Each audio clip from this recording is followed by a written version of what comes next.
Welcome to the Outer Realm with Michelle DeRoche and Amelia Pisano. Airing live on the United Public Radio Network, 105.3 FM in New Orleans.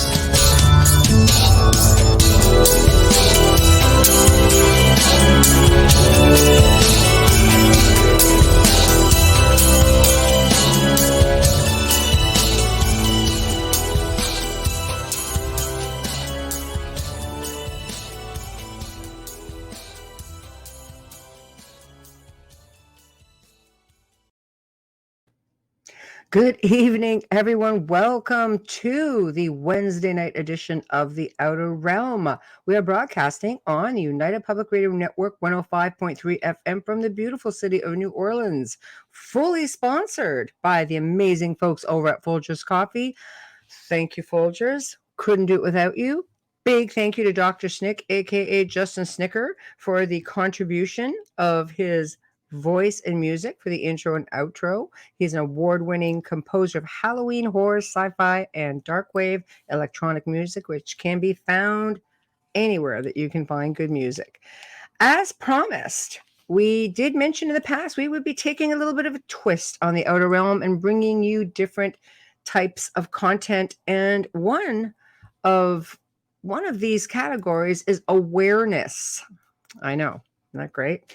Anyway, tonight, someone I've admired for a very long time, and it is with great honor and much respect that we bring to you a very special guest and fellow Canadian, just saying, Captain Paul Watson, founder of the Sea Shepherd Society Whale Wars TV show. And tonight he's going to be educating us and raising awareness about the world's ocean and its very special inhabitants. And why is it so detrimental that we behave ourselves with all of this? So tonight's show is dedicated to the countless men and women who make this amazing organization, the Sea Shepherds, just what it is, for their sacrifices, everything. But in order to participate in tonight's show, you're going to have to head over to our 8 different, I'm going to have to just break that down. Our 8 different platforms. I'm sorry, still medicated, still coasting. So I'm just going to do one of these. There we are. Here we go. Okay, there we have it. So, of course, we are on the regular YouTube channels, UFO Paranormal Radio, International Public Radio. We're on Facebook, Outer Realm, Canada's Most Haunted, Joe Montaldo, UFO Undercover News on the flip side, and of course, UFO Paranormal. So while you're heading on over there, we will see all of your questions and comments and do our very best to get them all out there. But head over to YouTube. Don't just subscribe. Please make sure that you give a nice big hello. Give us the membership. How about that membership? Just give it a try, guys. There's a lot of content going on there that you're not going to find anywhere else, including the Gray Zone Uncensored. It was only ever meant for members, still only meant for members. So give it a whirl. How's it going, Bubbles? It's okay. How are you? Wow. Chat room is really filling up. Yes. With Allison, hello. Michelle Millens, Janie Mashburn, hello, Adriana, Sarah, Zachman. Yeah. So I'm just trying to The read. graphics at the bottom. More. Yep, that's Allison. Hi. Hello. All right. So this is like, I'm pretty excited about this actually, because I'm a bit of an activist like that, and I just think to myself, watching these videos that Captain Paul Watson has done, and I'm almost in tears. People don't realize just how amazing these animals are. These whales and dolphins, and oh my gosh, they're smarter than people. And you look into their eyes and you can almost see into their souls. They're just, they're beautiful. They are. And I posted an incredible video of one interacting with a woman on the surfboard on her Facebook page and on my timeline. Yes. And damn perfect timing. I saw it this afternoon while I was watching Captain Watson's TEDx talk. and it just captivated me, and I was so jealous of the woman on that surfboard. But it's Yeah. something that I've always wanted to do, and unfortunately, every time I've been in Boston where I can go and Right. see them, I've always been there at the wrong time. Right. Yeah, Sarah says, love my dolphins and whales. Oh, Yeah. me too. Honestly, I shared up that video. I actually saw it and I shared it because I'm just a sap for it. And Yeah, we it's so precious.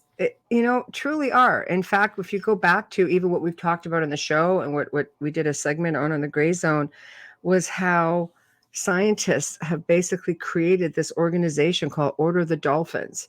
Whales and dolphins, they truly believe, are the key to communicating with extraterrestrials in the language. There have been documentations with people who've seen crafts over the water, and dolphins, for example, and whales congregating underneath, and there seems to be some kind of a dialogue going. It's just crazy. If that doesn't tell you something right there, man, I don't know. I just don't know what will, you know? I'm curious to know what happens, like what are the effects of war in the waters, with the Baltic Sea and that. I wonder, Right. what happens to the oceans. I mean, we're talking about a war. People are there's bombs going off, missiles going off. I don't know. There's so much, but I'm going to sit back and really listen to him speak, because that's what I really want to do. I don't want to interrupt him with too many questions, but I am curious about the effects on war in the oceans. What happens with that? You're talking about a lot more carriers in the water. A lot more airplanes in the air, in the skies, and what does that do to the environment, and how does that affect our oceans and our seas? Right. They're so important to the way we live. And if you don't know that, you will know that after tonight. Yes, I think so too. He's got a lot to talk about. I want to make it as much about him as possible. You're freezing? I'm sorry. Okay, I'm like, hello, are you still there? I'm sorry. Yeah, No, it was intermittent yesterday, and they gave us a boost on the internet, but there's nothing I can do because of the weather. Right. So I'll do my best. If I completely go, I'll try and pop back in. Right. Okay. I just don't know why the link disappears when it's emailed. Now, Allison says, is any sound or sonic testing going on? Maybe. I don't know. But yeah, okay. No, that's good. I've sent off the link. So do you want to attempt to read? Yes, we have a brief bio here that we actually took from sharkwater.com, and it's so perfect. I don't think that it should be changed at all. So I'm just going to read right from there. Captain Paul Watson is the founder of Sea Shepherd Conservation Society, an organization dedicated to research, investigation, and enforcement of laws, treaties, resolutions, and regulations established to protect marine wildlife worldwide. And in 2000, Captain Paul Watson was chosen by Time magazine as one of the environmental heroes of the 20th century. Without further ado, please welcome the incomparable Captain Paul Watson to our show. And we're waiting. That was a good intro, Captain, just saying. I know. It is one heck of an intro. I got tongue-tied on that first part, but yeah. For as long as I can remember, when I first caught wind of, I've always been a Greenpeace supporter, actually. And when Whale Wars came out, I watched it religiously. Yeah. Because I kept thinking to myself, God, these guys have balls. It's like, whoa. I love what he says. We're trying to bankrupt them. Yeah. Because all they understand is money. Yeah. And that is a brilliant way to do that, because it doesn't matter how many you save. It's about taking their ships and making sure they're not out there, because they are there illegally more than not. Absolutely. There's so much support for these guys. And I remember being at a Boston concert, of all places, and huge stadium. And they did a song for whale wars and the Sea Shepherd Society. And when they played it, they had scenes from the show going. I must have seen 30,000 people stand up and lose their freaking minds. And I'm thinking, this is outstanding. Like, oh my God. Yeah. It just made you realize that this is like a global phenomenon. I could watch footage of whales for hours, just immerse me in there. But I am not one to, I'm going to say this straight out, I don't go to aquariums, I don't go to zoos, I never have, and I don't go to the circus. I don't support, and I especially don't support marine land. I don't care if you're listening, you guys should have been shut down a long time ago. Right. I can't support animals in captivity. I don't agree with it. I don't believe it. I think it's so wrong on many levels. I wouldn't want to be held in some fenced in land area and being observed. It's just wrong. You just leave the animals alone. Let's try that That's one again. Wrong. Yeah, I guess he was waiting for the link. He didn't get it. So I've resent it. It's glitchy tonight. I don't know why. It really is. Yeah. So I've resent it. So I mean, why would it delete itself from my email? Like as if you sent me something like CID. I don't know, but I'm hoping now that he'll catch this one. And that will be it. Look at that. Zach says, I first learned about whale wars through the South Park parody. Oh, wow. Hey, I've never seen an episode of that show ever. No, whatever it takes is what I say right there. Here it is again. Okay, so now we wait. Boy, man, oh man. Okay, I'm just. It's definitely StreamYard. Yeah, maybe. It's just like what the hey, But it's funny because trying to think of new content for the show and just thinking, going in a different direction, awareness. There's so many amazing things out there that really do need awareness. And this man's face kept popping into my head. I'm like, there he is. Here we go. Yay. Okay, nobody's more excited than me right now. That's all I'm going to say. Both invites arrived at the same time. Oh, wow. Okay. How are you, Captain? How are you tonight? Good, thank you. Wow. Good. I have to just really start the show with saying thank you. I have to, because honestly, I have followed you for quite a while, a long time, and it's just unbelievable what you guys do. You put yourselves out there. I mean, really put yourselves out there. You put actions speak louder than words. You put your money where your mouth is for real. And I just say thank you for having the kahunas to do it, because most would not.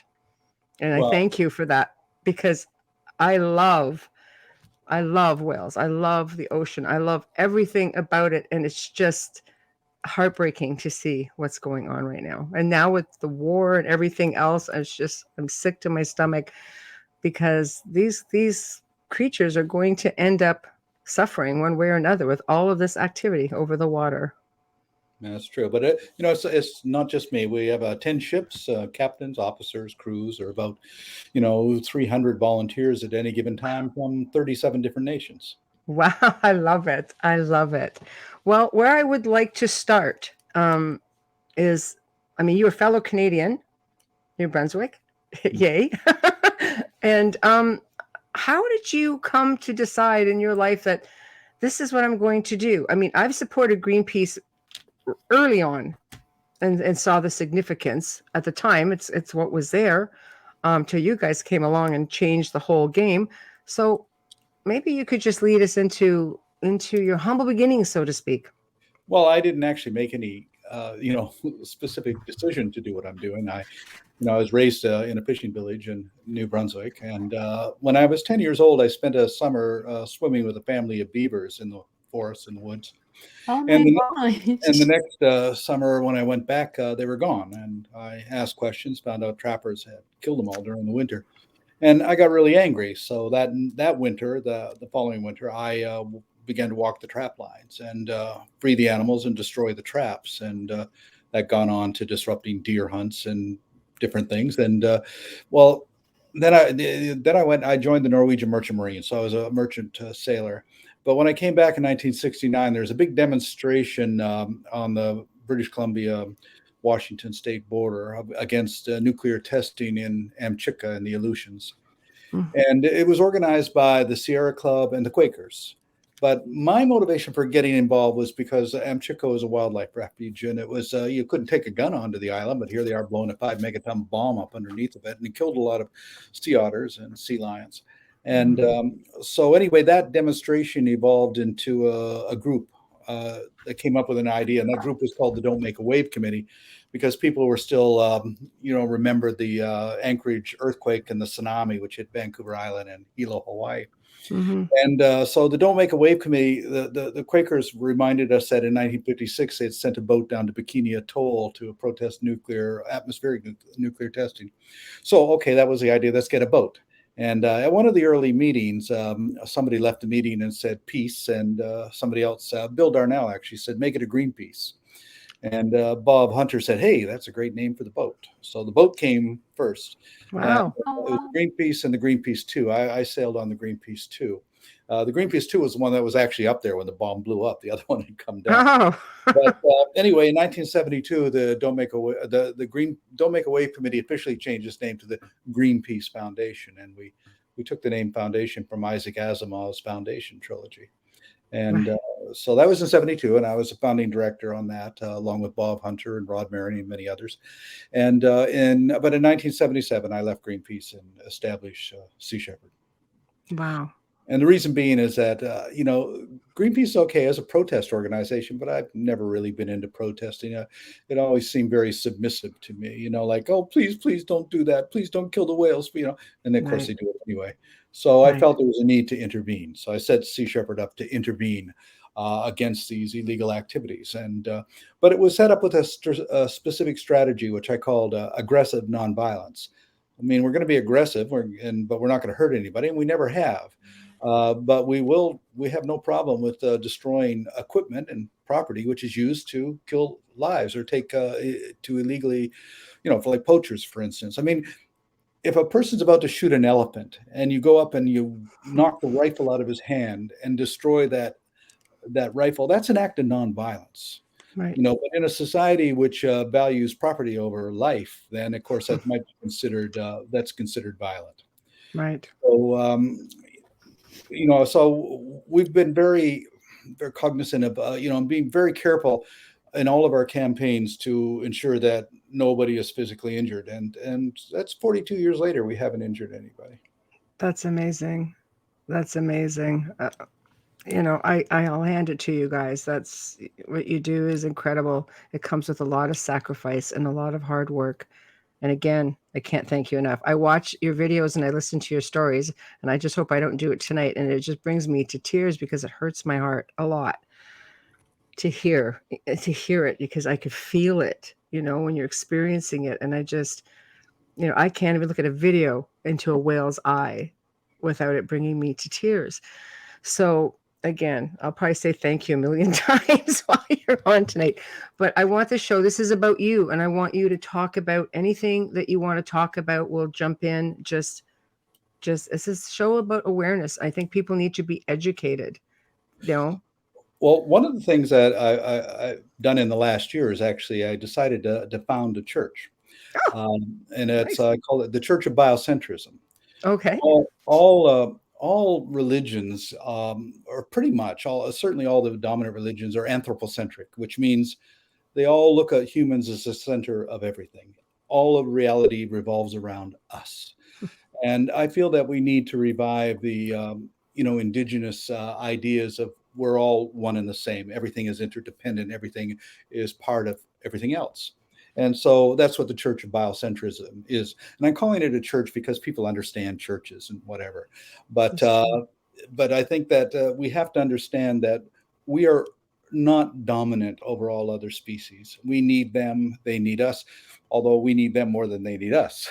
Yes. A few years ago, I had this Brett Hume, I think he was a reporter for Fox News, called me up and he said, "Did you say that birds and trees and worms and bees were more important than people?" I said, "Yeah, I did say that." He said, "How could you say something so outrageous?" I said, "Well, because birds and trees and worms and bees are more important than people. That's a fact. And the reason being is they can live here quite happily without us, but we can't live without them. We need them. They don't need us. That makes them ecologically far more important than we are. And if we think we can live on this planet without being interdependent with all of those other species, then we're going to go extinct." And it's simple. One of the things that I like to get across to people is that there's a group of plants in the ocean called phytoplankton. Now, since 1950, there's been a 40% diminishment in phytoplankton in the world's seas. 40% diminishment of a species of plants, a group of species of plants that produce 70% of the oxygen in the air that we breathe and sequester enormous amounts of CO2. If phytoplankton disappears from the sea, we all die. We do not live on a planet without phytoplankton. It's as simple as that. Now, why is phytoplankton being diminished? Because we're killing off the whales and the seals and the seabirds and the fishes. And those species provide the nutrient base for the phytoplankton. In fact, whales might as well can call them the farmers of the sea. They fertilize the phytoplankton. Right. Every day, one blue whale, for example, defecates 3 tons of manure, very, very rich in nitrogen and iron. And those are the primary nutrients required by phytoplankton. And so when we diminish this group of species here, we diminish that group of species over there. And the problem is that humans have this incredible ability to adapt to diminishment. As things become more and more diminished, we just accept it. The year 1965, if I had said to you, in 40 years, you're going to be buying water in plastic bottles and paying more for that water than the equivalent amount of gasoline, you would have looked at me and I don't know who's going to be that stupid to do that. Right. And yet, Here we are. here we are. We've had to do that. Yeah, I don't. I don't buy water in plastic bottles. Yes, No. but you're not the you're No, I understand that, but I had to really look at that when I saw all that was going to the oceans and to the seas, and I couldn't understand how it got there. And I started doing more research. I had to stop. It was just too much. I can't be responsible for, even if I'm one person and someone else is one person, collectively, it's a big difference. We shouldn't have to be paying for studies to figure out how to clean up the garbage of the ocean. It just shouldn't be happening. And the numbers are incredible. Evian alone produces 100 million bottles a year, and that's just one company. And then you have Coca-Cola and Pepsi-Cola and all of these companies. It's billions of bottles. It's a domino effect too. It's The problem is this plastic breaks down into microplastic, and that microplastic then gets eaten by everything from plankton to fish. And if people eat fish, then you can pretty much guarantee you have microplastic in your body because of that. It's infiltrating plankton in the ocean.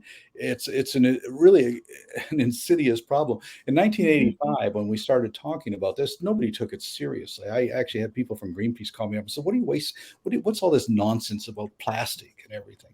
And finally, actually in the last 10 years, it's finally been taken seriously that this is a real threat. And Sea Shepherd is involved in removing plastic from the ocean. We concentrate in 2 areas. One, removing ghost nets and marine debris from the bottom, which has been left by fishermen.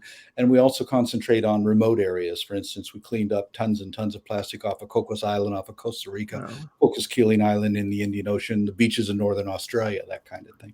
But there are many groups that are out there that are involved in removing plastics from the ocean. Wow. Yeah. So you guys cover everything, leave no stone unturned. Well, there's so many threats facing, the survival of life in the ocean. I mean, everything from acidification, climate change, plastic, chemical pollution, radiation, sonic pollution, which is, the noise in the ocean, which is very lethal to a lot of different species. So there's many fronts that we're building on. One of the things that Sea Shepherd's focusing on right now is illegal, unregulated fishing. and 40% of all of the fish that are taken from the sea are taken illegally. And Mhm. so we've been focusing on that. And the problem is that the ocean is really the Wild West. We have all the laws and rules and regulations we need to protect everything, but there's no enforcement. There's a lack of political and economic will to enforce it. Mhm. So one of the things that Sea Shepherd's done since 2015 is to make alliances and partnerships with various governments.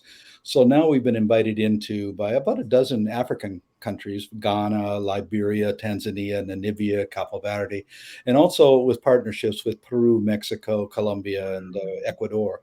And what that means is that we go into their waters, their territorial waters, provide the resources, the crew, and they provide the authority.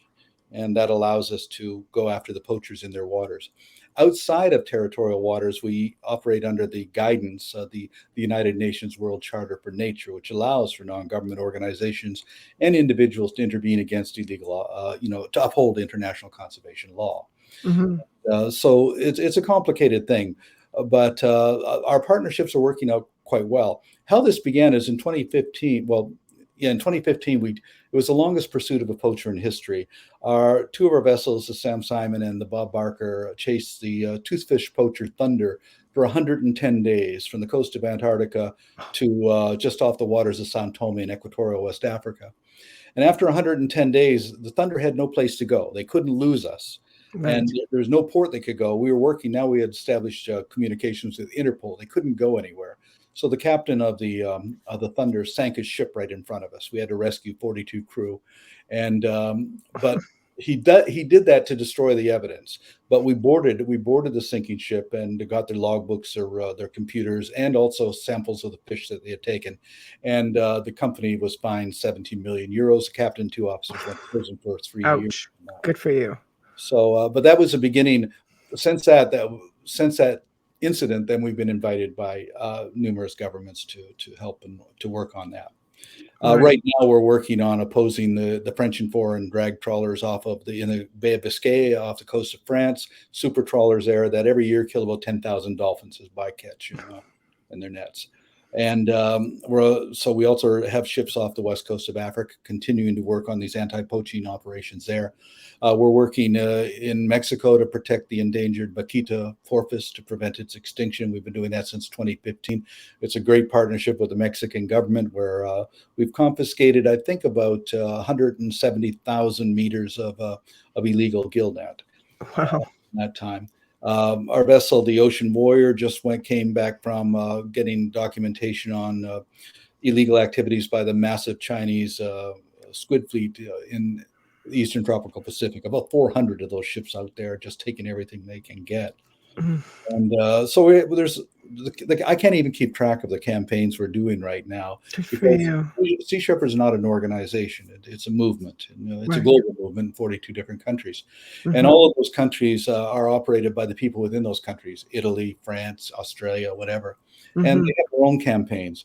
But there is Sea Shepherd Global, and that's the entity that operates the ships. And we provide those ships to countries that they need them, but also all those countries support the operations of those ships. Right. That's unbelievable, the world support, because you were sort of known as a bit of a bad boy when you guys all first got started, a little bit. Like you guys really sacrifice a lot, including taking a chance with your freedom. Like Well, there was a lot of rebellion against you. I never thought of myself as being a bad person. On that Just a respect. rebel, you. Going up against In a good way. A going good up Like rebel. in a John Wayne way, not a Yeah. yeah. Bin Laden way. Well, I am on the Interpol red list. Now, the Interpol red list is for serial killers, major drug traffickers, and Yes. war criminals. Right. Yes. I'm the only person in the history of the Interpol red list to be put on there for the charge of conspiracy to trespass.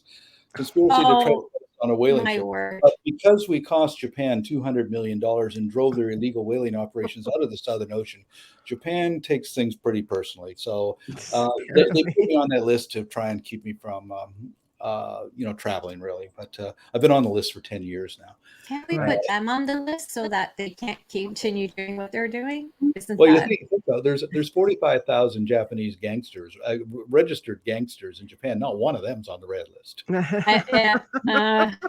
I worked crime for years, so I know exactly what you're talking about. But I can't believe you're on that red list. That is just crazy. Well, it was taken up by the European Union, who, as an example of how politics is being used by the red list. And we did write to Interpol, and Interpol agreed with all our arguments, but said, well, it ultimately comes down to Japan. And so it's a powerful country and you can't really do anything about it. Right. They tried to get me in 2012. I had landed in Germany in 2012, and suddenly I was being detained on an extradition request by Costa Rica, which was a surprise to me. And then I found out, of course, Japan had leaned on Costa Rica, because in 2002, I was coming down the coast of Central America, and we found shark spinners in Guatemalan waters. And I asked the Guatemalan government what to do. They said, can you stop them? Which I did. Didn't hurt anybody, didn't damage any property. But when the fishing boat returned to Costa Rica, they accused me of trying to kill them. So suddenly when we pulled into Costa Rica, I was charged with 8 counts of attempted homicide. But fortunately, Rob Stewart, who was making the film Sharkwater, and he was on board, he filmed everything. And we went into court. The judge and the prosecutor looked at the film and said, oh, okay, and dismissed the charges. A week later, I get charged again, this time with 8 counts of assault.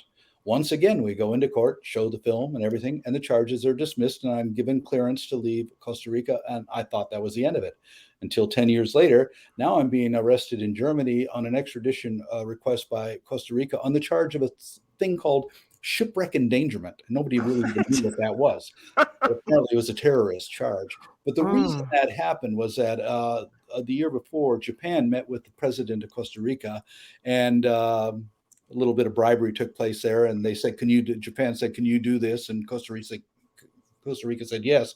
But anyway, the good news of this is that in 2018, Costa Rica had a change of government. And the new environment minister called up and apologized and dropped all the charges have been dismissed by Costa Rica. Fantastic. But and Japan, brought you on board, basically. But see, what happened is Japan and Costa Rica had applied to Interpol for put me on the red list, and it was denied. But when I was arrested in Germany, I was held for 2 months under house arrest. And then I had a supporter in the German Ministry of Justice who called up and said, because I had to report to the police every day. He said, when you go in to report to the police on Monday, you're going to be extradited to Japan. And I said, really? Well, on Sunday, I left Germany. I jumped bail and left Germany. And they had my passports, my Canadian passport and my American passport. And so anyway, I got one of our boats to sail me across the Atlantic. And then I went ashore in Nova Scotia.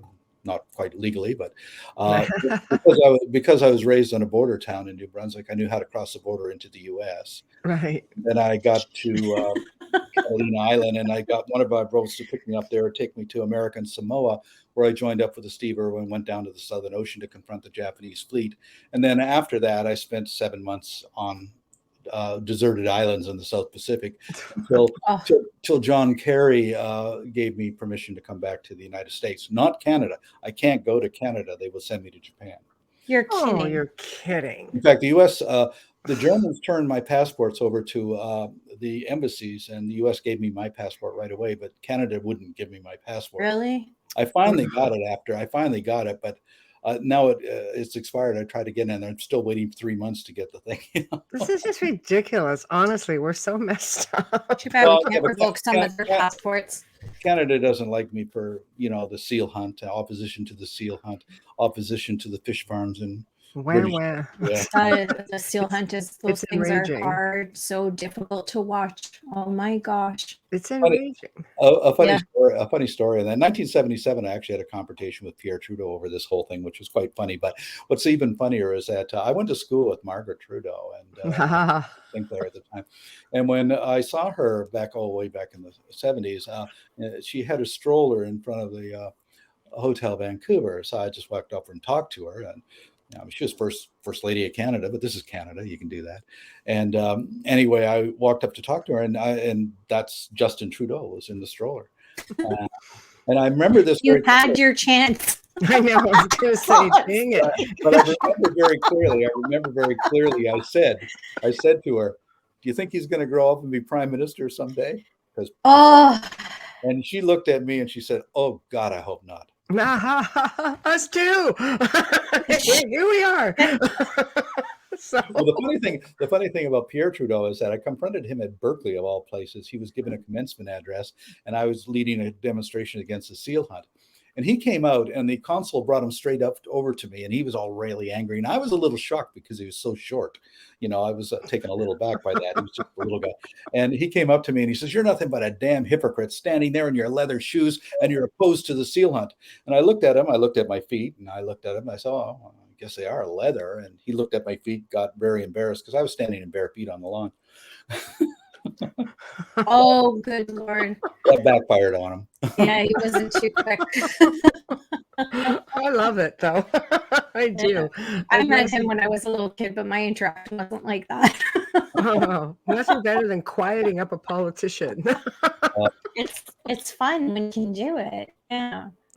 Yeah. It's terrible you can't get back into Canada. That's just horrible. No, I haven't been to Canada since 2010, I think. That's the last time. Oh, gosh. Yeah, well, I tell you how to get in, but I'm probably sitting in front of 3 million people. Wouldn't be a good idea. I could get in if I wanted to get in, but I'm not, it's not worth taking the chance. He's done it before. It's not like he doesn't know. No.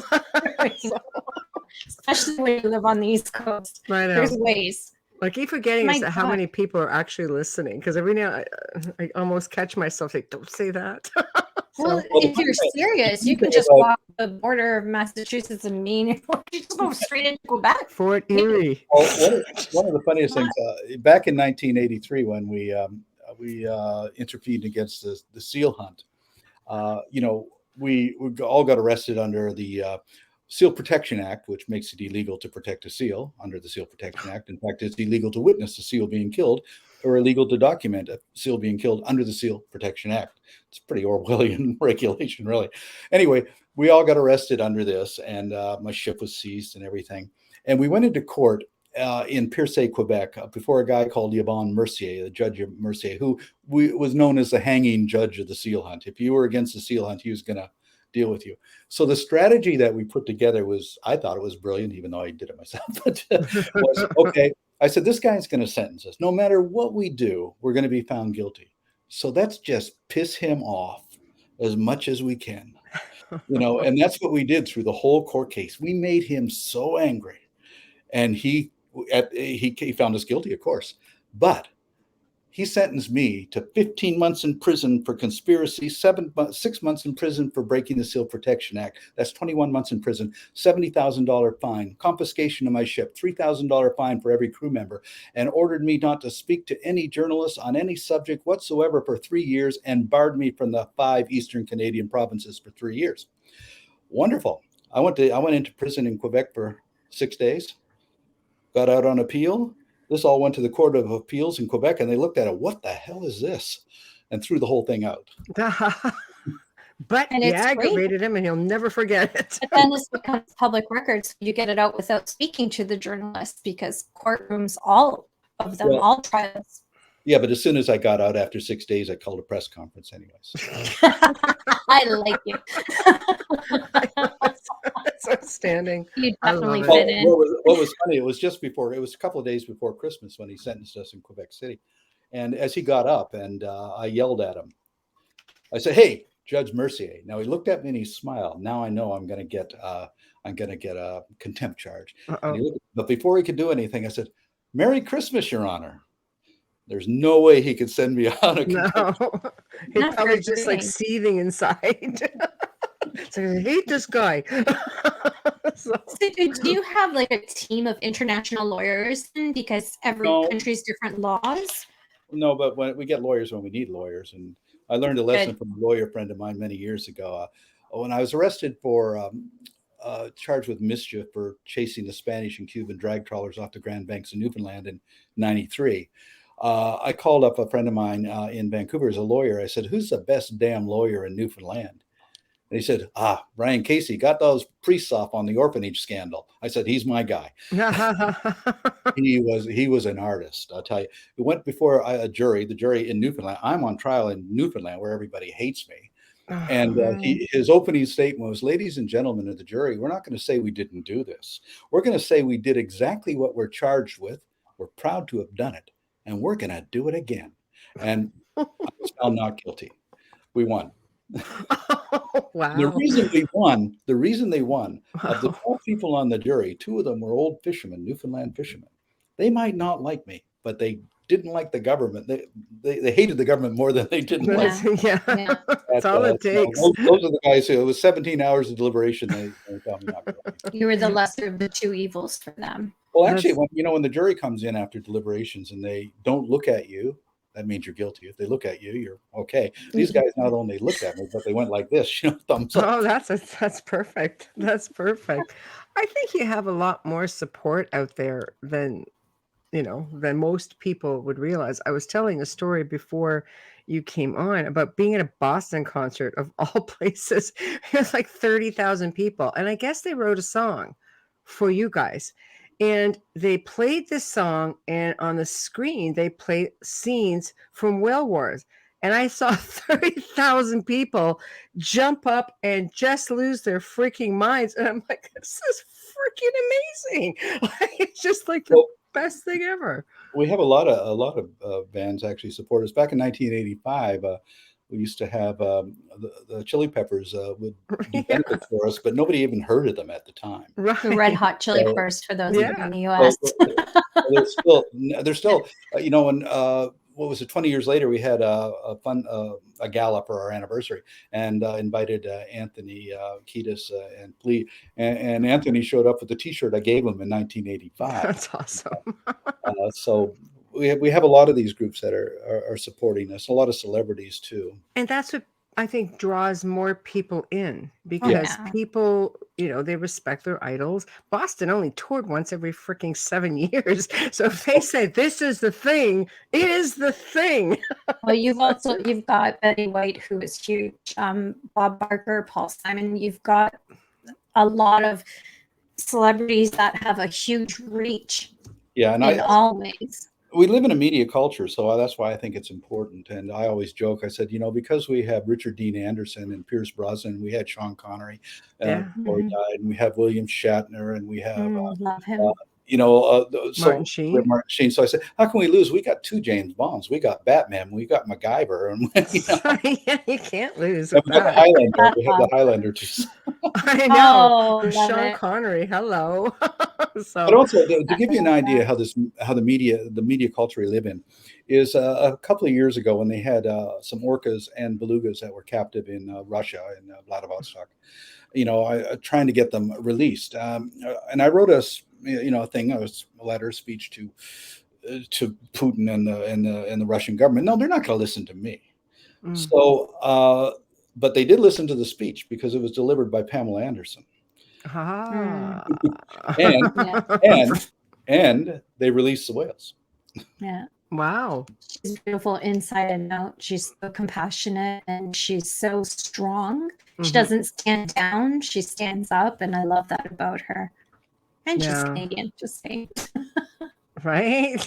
We have the kahunas. I love her. Here's a comment from Dolly, who's I love your work. Can you see Amelia or no? Yeah. Okay. Yeah, no, it's okay. Finish it. It's says, okay. I love your work. My cousin Dory Leota is a fighter against shark finning. I've been sending money for years. That's devastating. Yeah, she is a big animal supporter, actually. I know Dolly. So I love hearing stories like that, because I did not know that about you, Dolly. So the thing about sharks, one of the things we were most proud to have done is to work with Rob Stewart when he made the film Sharkwater, which I think really changed the minds of hundreds of thousands of people. And to understand the value of sharks, how important they are to marine ecosystems, and how much threatened these ecosystems would be without sharks. And I always find it strange that people demonize sharks as these monsters when the average number of people killed by sharks every year, usually by accident, is about 5. The average we kill about 90 million of them every year. So we're the monster on that. Wow. And I always say to people, I don't know why you're afraid of sharks. Kelly Slater, the surfer, said, well, if you're afraid of sharks, there's one, just stay out of the ocean. That's the solution. Exactly. But it's more dangerous to play golf than it is to swim in the ocean with sharks. More people die every year stung by bees or struck by lightning on golf courses than are killed by sharks in the ocean. And usually it's a case of mistaken identity because unfortunately surfers look like seals from below. That's true. I watched a documentary on that. Yeah, that's true. Not all species of sharks attack. There's very few. Yeah, a lot of them are benign. But also, I think that the three areas where shark attacks are most prevalent are Western Australia, Queensland, and La Reunion Island in the Indian Ocean. Now, what do those three places all have in common? Shark control programs. Oh. They're shark culling programs. Now, what that does is that they go in and they kill the sharks in the reef, say the bull sharks in La Reunion. That creates a vacuum, drawing sharks from the outside. Now, these new sharks coming in, they want to maintain a new territory. They want to define that new territory. So they're aggressive, much more aggressive than the sharks that were there that were killed. So every time they do that, they're bringing in more aggressive sharks who are trying to stabilize their territories. And so the solution, which of course they're not going to listen to, is stop killing sharks and you won't have that problem. Right. No brainer. So one would think. Yeah. I feel that education is very important. Just educating people as to the importance that every species plays a part in the ocean. You're talking about plant life. People don't see, like, well, how do whales help us? Aside from what they tell you, watching your TED Talk and talking about the oil and the Russians and what the oil is used for. It's people have no clue. Do you guys have that sort of an education program also? Like, is there a place that they can go to be made aware of things like this, or you give talks? We do have educational programs and of course books. In the last year, I've written 2 books on orcas, for example, and I'm writing children's books because that's the most important people to educate, because you can educate children. It's pretty hard to educate adults. They tend to have their minds made up. Children, people always ask me, what should we teach our children? I usually say nothing. Don't teach them anything. Why don't you listen to them for a change? They seem to actually understand intuitively what the problems are and how to solve them. Great ideas come from children. Right. And, I have a 5-year-old son. He's got brilliant ideas when it comes. He's 5. They know everything at 5. I think they're more in touch with the natural world. It's true. Anthropocentric, education there. We drive that all out of them. So we're taught as children, you intuitively love animals, but then we say, no, you got to grow up and understand that animals are here to eat, animals are here to use, and that's the way the education turns people in that way. If we just let children be children, that wouldn't happen. You're right. You're right. And I think it does start with that generation. You teach them how to love animals. You get them a pet. You basically say you have to be kind. Look at the birds. Look at this. And I know because I have a grandson, and I go through the same thing with him. I'm like, this is why this is all important. He loves and he respects. But when you're molding these little minds, especially 0 to 5 years old, you're instilling the building blocks of life of what they're going to respect and not respect, what they emulate. So that's the perfect time, as they get into 5 and up. It's like, I think it's a brilliant idea to do the children's books. I had an experience in the early 70s, which was very enlightening, is that we were speaking to schools in the Queen Charlotte Islands, Haida Reservation. And in the morning, we spoke to the kindergarten. At noon or around the midday, we spoke to the grade 8, grade 9, and seniors later in the day. Now, here's what we went into the kindergarten class. Anybody here speak Haida? Every one of them.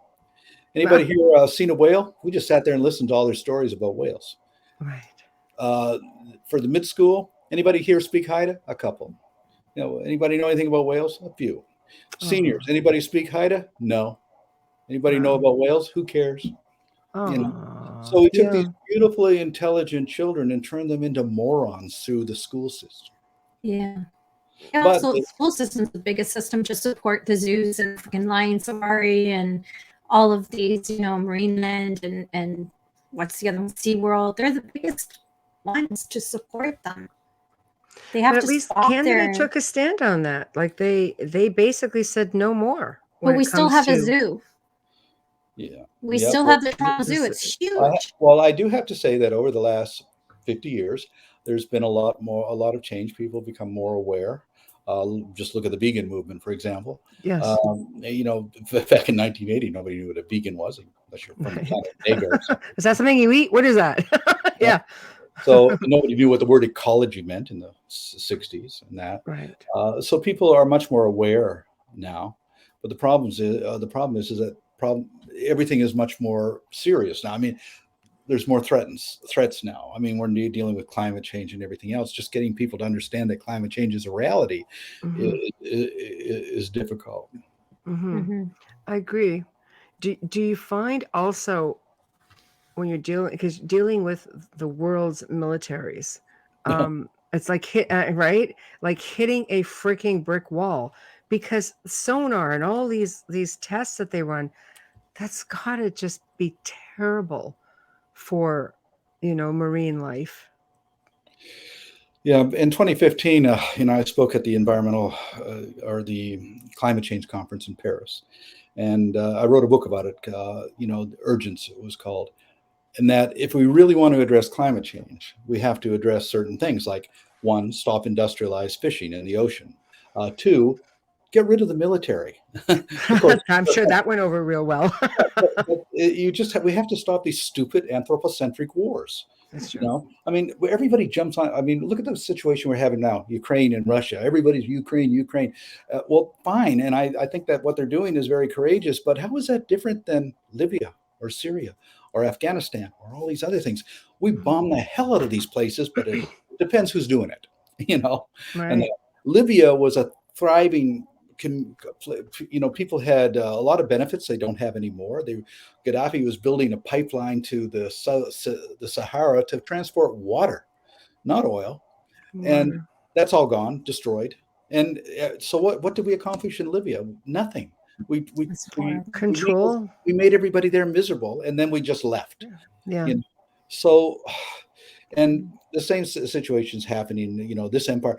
If you read 1984, there was Eurasia, East Asia, and Oceania, the three superpowers, constantly shifting alliances. That's exactly what's happening now. China, Russia, the United States, constantly shifting alliances. We're going to side with China this time, but now we're going to be with Russia. It's a game. And the bottom line is to make money. The military complex is to make money. Wars are profitable, everything else is collateral damage. Just look at this week. What are the highest rising stocks on the stock market? The defense industry. There we go. And everything else becomes collateral damage. It makes it really difficult. You go up against world governments, you come up against the military, you hit a brick wall. There's really nothing that can be done with them. No. They just do all of these tests, and I think science has shown too that it's really harmful to marine life, and nobody just seems to care. What drives me crazy, I'm sorry, when they put mines on a dolphin and send them out. Oh my gosh. Inhumane. It's the ultimate objective is to inflict as much punishment on the enemy without any regard to the collateral damage of what's going to result in that. And it's going to be our undoing. The problem is that climate change, all of these things, I think, really originate with this anthropocentric attitude that we really don't care about anything else other than ourselves.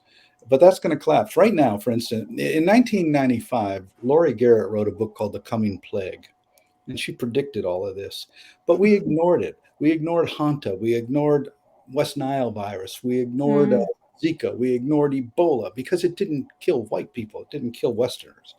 And now COVID comes along and everybody's freaking out. Well, that was all predicted, and it's going to get worse. And the reason it's going to get worse is zoonotic transmission of viruses are a direct consequence of the destruction of ecosystems and the diminishment of species.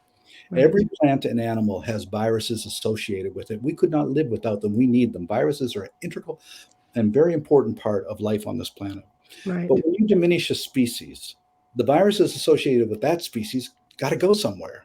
Mhm. And species which are close to us, pigs, birds, bats, whatever, those species are going to jump, apes, things like that. And the problem is the virus doesn't actually want to kill you, but it needs to establish a state of coexistence. And a lot of hosts die as a result of Right. Right. there's going to be more of that. I mean, COVID is now going down, but what's coming up? Major bird flu. And what's happening is that we're keeping a lot of this under control, out of sight and out of mind, by massive euthanasia against animals on factory farms. Mm. Every year we kill millions of them to control the viruses that could get out of control. It's at the first sign of a viral epidemic in a population of chickens or a population of mink or whatever, Mhm. what we do is exterminate them. 17 million mink were put down in Denmark alone Wow. last year. Wow. Every year, geese and ducks and chickens, they go into the farms and they put this foam to suffocate the whole lot of them. Hundreds of thousands of them at the time. And you don't read about this. They No, don't. they don't. It's all kept very quiet. But I mean, you can if you look for it. But Sure. these factory farms are really just petri dishes, Right. and they're constantly mutating diseases. And some of those diseases are going to jump, and they're going to jump to people, and they have. Right. And we have one of our campaigns called Operation Virus Hunter, because what we've been trying to do, working with Dr. Alexandra Morton in British Columbia, is to show that the salmon farming industry is, because of the massive use of antibiotics and chemicals and everything, these concentrated groups of salmon on the farms breed diseases. And those diseases, like retroviruses, they actually spread to wild salmon. So indigenous salmon, they don't have the antibiotics, so they're suffering, and the numbers are going down. Salmon farms are extremely destructive to marine ecosystems. Mhm. And one of the things about salmon that a lot of people don't understand either is that a salmon has this pinkish white flesh because they feed on krill. Well, Like flamingos. farm-raised salmon don't have that. The flesh of a farm-raised salmon is a dirty white. Yeah. But nobody's going to buy that. So they put dye in the food pellets, and they dye the meat of the salmon while it's still alive, to get that feel. You can tell one from the other. If you go in a fish market, if it's an orangey color, that's farm raised. If it's a deep red, Right. it's like sockeye wild animal. But the problem is indigenous salmon populations are going down because of it. The healthiest salmon populations are in Alaska, where they have the hatcheries, but they don't allow salmon farming there. Mm. That's interesting. But I won't Canada- eat any of it. Canada Just- has invested in salmon farming. It's a $3-4 billion a year industry out of British Columbia. It's all Norwegian. It's controlled huge in anyway. BC. It's But huge now- in BC, yeah. Yeah, and now, so what we have is now, if you or I were to take, say, a piranha from the Amazon and put it in a pond in, say, Ontario or British Columbia, that would be a crime. You're introducing an exotic predator into an ecosystem it doesn't belong. But Right. here we are taking an Atlantic salmon species, which is bigger than a Pacific salmon population, and we put this Atlantic salmon predator into an ecosystem it doesn't belong, and that's okay. Yeah. No, you're right. Yeah. And when they first started to do this, they said, "Oh, well, that's okay. They're never going to escape." Of course, they did. Well, if they did escape, well, they're never going to breed. Yes, they did. Yeah. Of course they would. One thing I found from the Canadian Department of Fisheries and Oceans is the single most bureaucratic, incompetent bureaucratic body in Canada. They just screw up every ecosystem they get involved in. Wow. Back in the 80s, we predicted the collapse of the cod fishery, and of course, we were told we didn't know what we were talking about because Canada had the best scientists, the best computer models, and it's not going to happen. And of course, in 1992, it happened. Right. Right. I was debating a fisheries scientist in British Columbia one time, and I said, in 4 or 5 years, the coho population is going to collapse. He looked at me on TV and he said, "Watson, you are wrong. You don't know what you're talking about. We have the best scientists in the world. You are wrong, sir. You are wrong." I was wrong. The next year, it collapsed. Wow. Wow. Jeepers. That's got to be a tough pill for them to swallow. Well, the problem is the scientists who work for Department of Fisheries and Oceans and for industry, I call them biostitutes. Their science is whatever the companies or the government tell them the answers are going to be. They say, Right. here's what you're going to find out. Find us the science to justify this is the conclusion. You have to justify it. Right. Right. Quick comment. that this one I think you'll like. Amelia, do you want to get it? Can you see it? Quick. Hi, Wendy. Wendy Mitchell says, we have a whale trail down the east coast of New Zealand. One of the most amazing moments happened for me when I was on the helm sailing a yacht. A bull whale came up alongside the yacht and rolled on its side to check me out, eyeballing me. Our yacht was 36 feet. Yeah, that's He right. was a lot longer, sperm whale. Anyway, he moved back, and while he was with his mate and calf, I have Aw. never really recovered from the awesomeness of that experience. Tears, this interview is awesome. Thanks. Thank you, Wendy Mitchell, for being with us. That's how you should be seeing a whale, not in an aquarium. You know, Yeah. the human brain is average is 1,700 cubic centimeters. The average size of a sperm whale brain is 9,000 cubic centimeters. The average size of an orca is 6,000 cubic centimeters. All mammals from mice to people have 3-lobe brains. Cetaceans have 4-lobe brains. The convolutions on the neocortex area of dolphins, whales, sperm whales, especially in orcas, are far more pronounced than on humans. Mm-hmm. They're more intelligent than we are. But we measure intelligence by eye-to-hand coordination. Right. If a blob of protoplasm stepped out of a spaceship with a ray gun, oh, it must be intelligent. It's got technology. Right. I was debating a whaler one time in Norway, and he said, "But Watson, you say whales are more intelligent than people. This is a very stupid thing to say." I said, "Well, George," Point made. I said, "George, I measure intelligence by the ability to live in harmony with the environment, and by that criteria, whales are much more intelligent than we are." And he said, "Well, by that criteria, cockroaches are more intelligent than we are." George, I think you're beginning to understand what I'm trying to tell you. George, you're proving my So point. true. And they can live through anything. Yeah, I mean, intelligence is the ability to live in harmony with your environment. Right. I mean, some animals have, senses far more developed. I mean, a dog can come into the room and tell you who was there yesterday. We can't do that. So Yeah. that sense of smell is something which is way beyond ours. But whales and dolphins have incredible communication abilities. And, Right. we discovered that, for instance, dolphins refer to each other by names. They have names for each other. I didn't know that. And we have orcas actually where they found that orcas were able to actually figure out the movements of whaling ships in the 19th century and plan around it. So but these are animals that don't have hands and fingers, so their entire intelligence is completely alien to anything that we understand. And that they don't need to have clothing, they don't need to have telephones, they can communicate over long distances without technology. They don't need technology, but all our intelligence is based on technology. And even then, we're not that smart. A Neanderthal or a Cro-Magnon from 30,000 years ago is just the same as we are. If you took them back here and put them in university, they do just as well. The brain size is the same and everything like that. All of our intelligence is cumulative. If you take the average person and you put them on an island without any, they don't know how to build this, they don't know how to do this, they don't, so a Neanderthal will actually do a lot better because they knew how to make tools out of stone and stuff like this. Right. But each and every one of us don't know everything. In fact, we both know very little of anything. But cumulatively and cooperatively, then that's a civilization is based on that kind of a network. And so that works out well. But we could go back to the Stone Age real quick, and we could happen if, for instance, say there's a film back in 1969 called "The Death of Grass" or "No Blade of Grass," and the theme of the thing is that the United States had come up with a virus to destroy the rice crop in China as a way to fight the Chinese. That was their thing. But what they didn't realize is that rice is a grain or is a grass. And that virus spread to all the grasses. If all the grass family on this planet died, we would die. We'd be fighting over potatoes. There would be no cows. There would be no wheat. There would be no grains. There would be none of. Our population would drop from 8 billion to probably about 200 million within 2 years. And that's how dependent we are upon just the grass family. And there's so many other things that we're dependent upon also. It's that complexity, that interdependence. The 3 laws of ecology are the law of diversity, that the strength of an ecosystem lies in diversity, the law of interdependence, that all these species are interdependent with each other.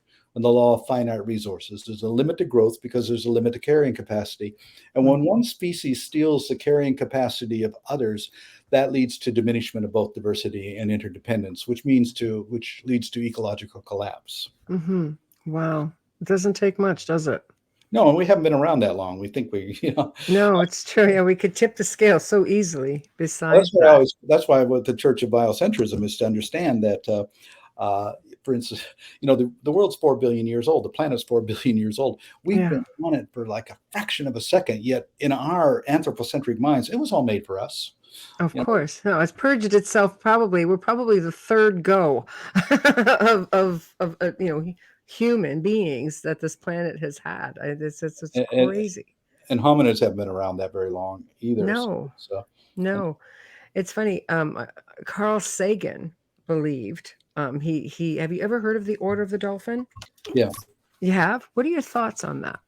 Because they believe that they're so intelligent that they are the key to communicating with extraterrestrial life.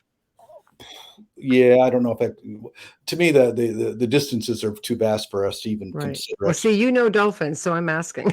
Well, I'm saying that I think that we will be able to communicate with dolphins through computers because they communicate with each other. It's almost like our computers can communicate with each other. They can send a lot of information in sound bites. So I think that their way of communicating with each other is like that. And so if we can tap into that, if we can understand that, we can communicate with them. Dolphins have learned English words. We haven't learned a single word of dolphin. And they found that the dolphins had to actually slow everything down to say the words, because it was just like so alien. But they were able to do it. But the problem is, do we really want to communicate with them? Because I tell you, we'll probably be very much ashamed of ourselves if we were to listen to what they have to tell us, their history. I think it needs to happen. I mean, does humanity have to be shamed into behaving? Maybe. Probably. Yeah. I don't even know. Even if then it's possible. We're a pretty murderous species. Really. I'll tell you something. If there's this theory that hell is essentially when we pass and we see our hell is us having to face all the terrible things that we have done in our lives to the point where it can make you cry. You have to face it. I tend to wonder, all these people have caused all these atrocities against these, like all humanity really, but these beautiful, gentle beings, just, I almost say, you know what? I look forward to when you have to face that, because I cannot imagine when you realize what you've done. I don't think that any individuals ever have to pay for that, but what the human species will, because the consequences will be on the whole species as a whole. We're already paying for it. How many species have gone extinct, do you think? Well, we'll lose more species of plants and animals between 2000 and 2065 than we've lost in the last 65 million years. So this is the Anthropocene, the sixth major extinction. And we're as one species responsible for that completely. So it's a very, young people today are facing a future that we never had to, people my age never had to really face. I and people my age were born into the most materialistically wealthy and freest time in the history of humanity. It'll never happen again because the resources aren't there to allow it to happen. And as for freedoms, the freedoms that we had basically in the 50s and 60s, we don't have anymore. No, it's true. In 1983, I blockaded St. John's Harbor and kept the entire sealing fleet from coming out for 2 weeks. I couldn't do that today. If I tried to, they'd blow me out of the water. So, That's true. They know that you were going before you actually knew you were going. just with all the technology. The response to protests is far more ruthless today than it was in the 50s and 60s and 70s even. I don't think people realize how useless it really is. No, I don't think most people are out of touch with everything anyway. Yeah. Sometimes I believe that these protests are more about themselves than the actual cause, that there's people there just protesting to protest, and it's just a different I don't. We're in different I'm always times. against protesting for two reasons. One, I think it's submissive, but two, a lot of young people get involved in protests and they get arrested, and that ruins their life. For what? Yeah, You know, right. I think it's better to infiltrate and work from within, and because the strength of an ecosystem is in diversity, the strength of a movement has to be in diversity, and that diversity includes, or approaches can be, litigation, legislation, education, direct intervention, all of these things working together. One's not any better than the other. So people who approach it by being lawyers or by being teachers or anything, that the writers, artists, they're all can contribute in their own way to use their abilities, their skills to make it a better world. Right. Make a difference at different levels. What's been your biggest challenge with all of this? I know I'm sure there's been many. But what's the one that stands out the most? Like, what would you have done differently? Well, I think in hindsight, if I had any regrets, I would have probably been more aggressive in situations where I was not as aggressive as I should have been. But Right. you have to operate within the boundaries of practicality and also Yeah. within the boundaries of the law. And so Right. that's one of the reasons I've been able to do all this for all this time. Right. But the one big frustration is bureaucracies. They're just immovable. You know, Right. fighting a government bureaucracies, corporate bureaucracies, is just so difficult because it's a mindset that is so alien to the natural world. And Yeah. but I've also learned to live with it so that I don't get, I just sort of I get a passive aggressive approach to it, I suppose. If they tell me I can't do anything, I said, okay, I agree with you, but then I go and do it anyway. See, you're a rebel in a good way. So, yeah, I can see that. I mean, you can't stand down because it's just almost. I mean, you win some, you lose some. But I don't.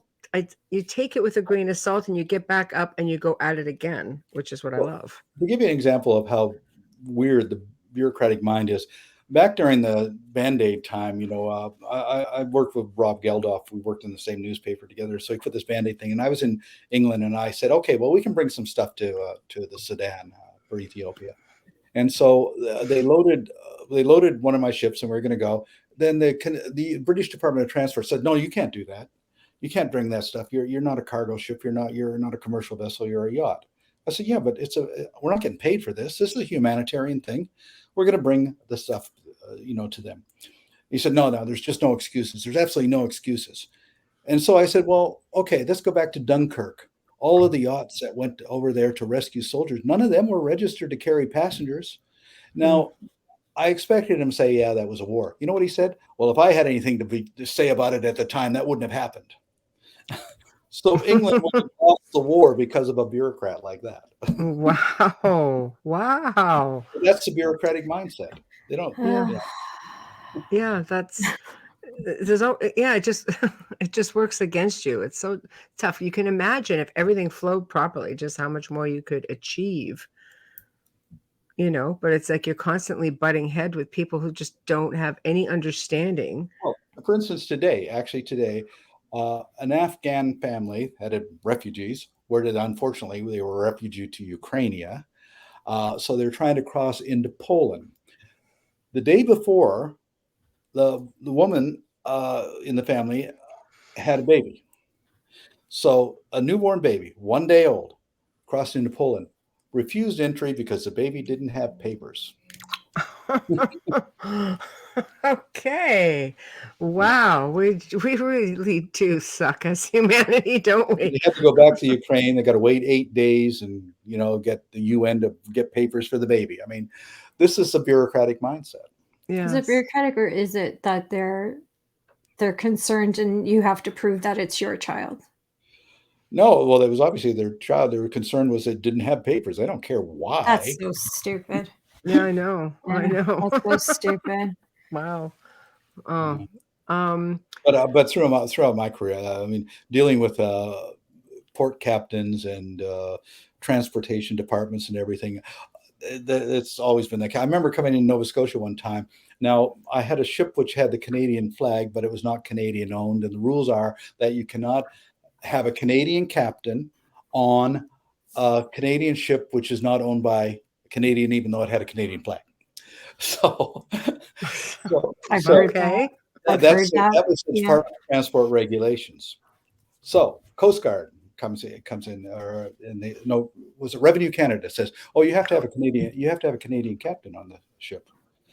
And I said, no, Department of Transport says I can't have a Canadian captain. Well, we don't care what the Department of Transport says. Revenue Canada says it has to be a Canadian, Canadian captain. So there's no answer.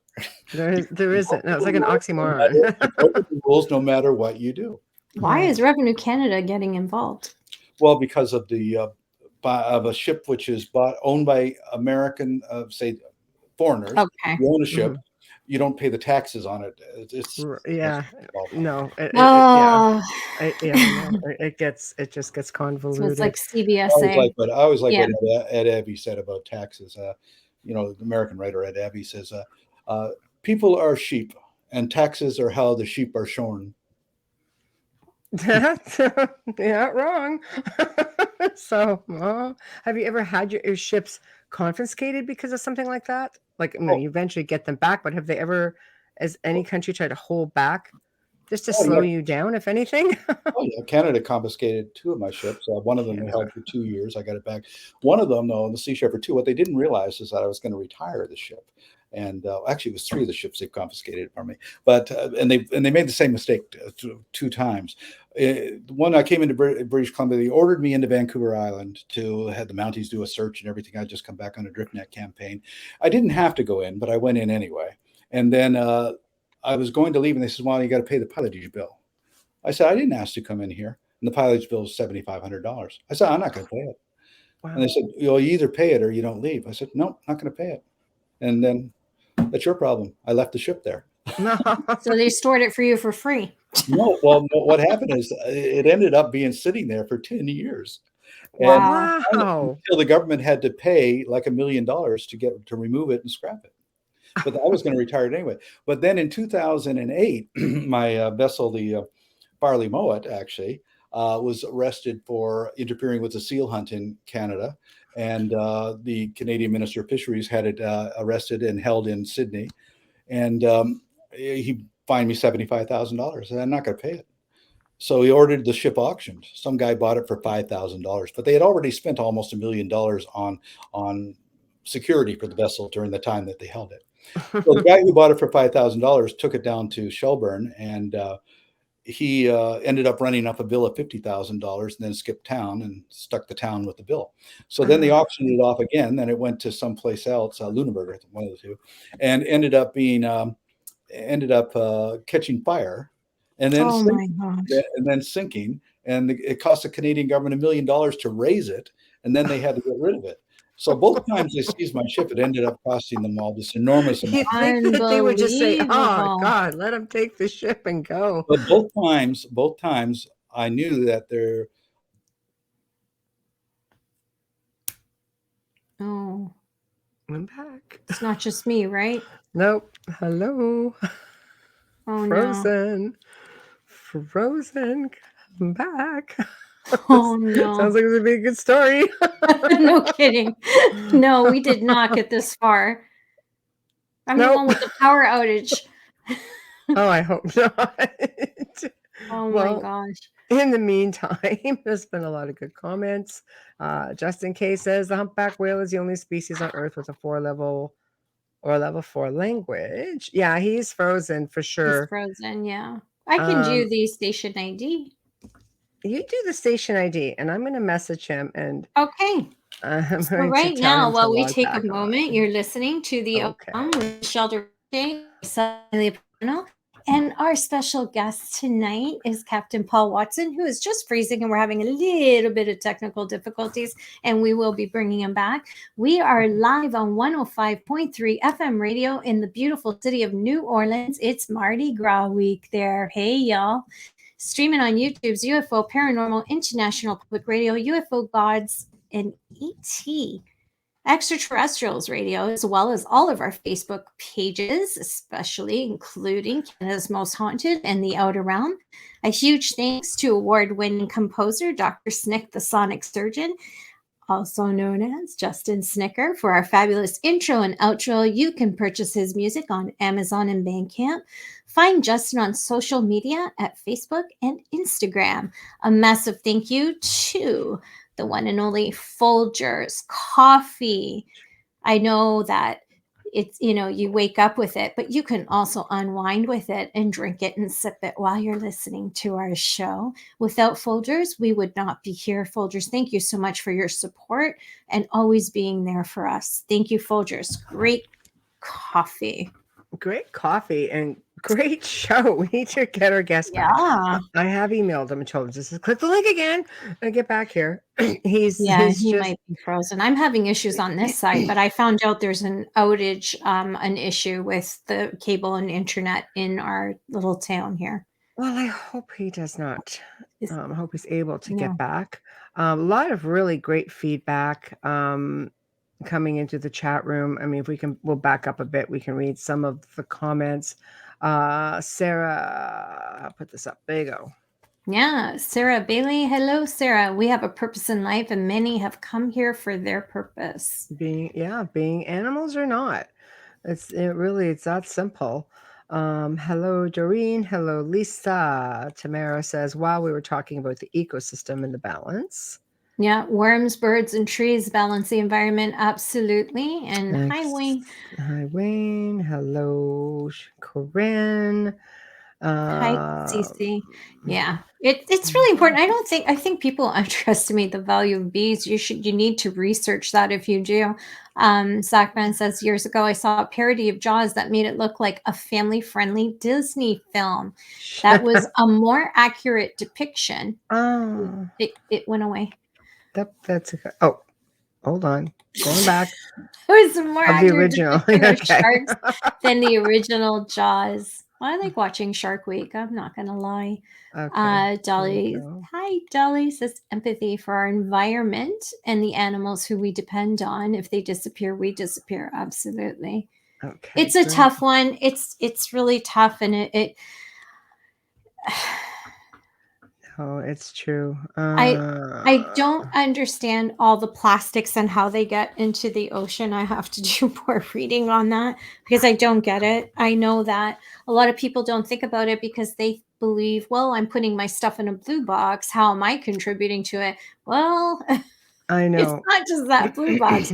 You travel, you know, there's the cruise ships and the resorts they produce and use a lot of plastics. And I'm curious to see these companies that make these water bottles, how are they being held accountable for their part in all of this? I'm really curious. I don't think anything, or I don't think they hold themselves accountable. No, but like we have these carbon footprints and all this other stuff. How are they? Why? There's manufacturers who have to pay taxes on stuff like that. And is it really doing anything to make it different? And why are we in we're such a society of gosh, like convenience and plastic, and it's terrible. How did we live before? I didn't grow up with plastic water bottles, so for me it was a big same. I have that's always been me. You know, I don't think anybody. You're dealing with the powers that be. They don't hold themselves accountable. It's all about the mighty dollar. Yeah. You know? Hold on here. Yeah, Dolly San Francisco is dumping directly into our oceans. That is terrible. Your biggest abusers. I agree. I agree. Tamara. These are the biggest worry. No bees equals no pollination of our planets. You can't survive without them. I think it just comes down to the fact that, again, awareness. And people don't, when you see a pile of garbage floating by, you have some people that will actually go out there and do something about it and clean it up. But then you get those who just don't, you look at it, okay. I don't know how this is okay. I don't know. I know from traveling so much around on the islands, there's a lot of plastic on the beach from the bars, and sometimes it gets cleaned up. Sometimes it goes out there. I don't know how much of it, but enough that Barbados has a lot of rules when you're on their beach, and you know, the sanctuary with the turtles and everything. So yeah, listen, me too. Glass growing up. Even the milk was in glass. I didn't drink milk. I'm lactose intolerant. Just in case. Hi, Justin. Even nasty bugs are necessary, yet we kill them with pesticides. In days of yore, they just planted parsley or thyme in between other crops. The smell kept the bugs away. Yes. No. There's no reason why things can't be organic. Oh, hold on. We got cut off. Hold on. If you spray your herbs, some of them, the hardier ones, with vinegar and water, a mild solution, you can stop them from eating it as well. There's different ways, because my father always had a huge garden and everything was organic. He didn't use pesticides, not even on his trees. So I agree. Stop producing plastic. I agree. Okay, hold on. I think the biggest users of that are the grocery stores. Okay, 1 second here. I'm going to go in. I'm going to try to send a link again. Yeah. If you go to the farmers markets and that, you'll see more people using their own bags. Oh, okay, hold on. We back? Let's hope so. Oh, there you are. Where'd you go? If you were hungry and you needed a break, you just had to say something. Say so, yeah. So we're just looking. I don't know if we're still involved here. It's Can you hear us? Can you hear us? Okay, 1 minute. Oh no. Where'd you go? Yes.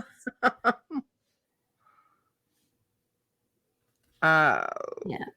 Hemp is it's in a lot of stuff, which is you can access, you can get more hemp products than you used to be able to 10 years ago now. Yeah, well, it's more acceptable now too, right? It is. Hold on. Okay, so we're gonna get rid of this one. Hold on. Let me get rid of this. Kick. Oh, Justin, I'll just read his. Okay. Oh no, sorry, was Justin. clever. Just give me a second. Yeah. Can you hear us? Okay. No. Can you hear us? No. Okay. He's not muted. Make sure you're not muted. No, his microphone. Yeah, it's on from his end. Yeah. And frozen. Okay, so okay, well, hopefully he'll be back. Okay, now I'm I gonna can send read him Justin's. another. Okay. Yeah, I also had a garden where I grew many different vegetables and never used pesticides or artificial fertilizer. You don't have to. They didn't do that way back in the day, and they had lush gardens and beautiful harvests. And you really don't have to. You just need to, dig and learn how to do that. Yeah, he wasn't muted, Dolly. Yeah, from at least not from our end anyway. So I sent him a fresh link. So hopefully he'll pop back in. Yeah. It was glitchy. It's just strange tonight. There's just absolutely no reason. It's been strange all week. StreamYard. There's been issues for the other shows as well. Of all nights.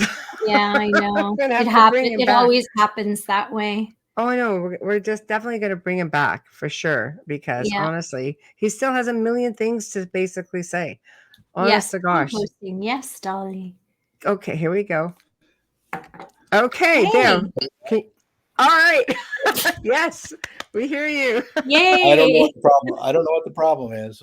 It's weird. You froze and we waited.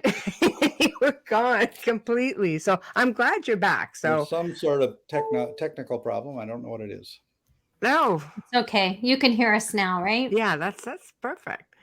Okay. Let's pick up where we left off. No, he can't hear us.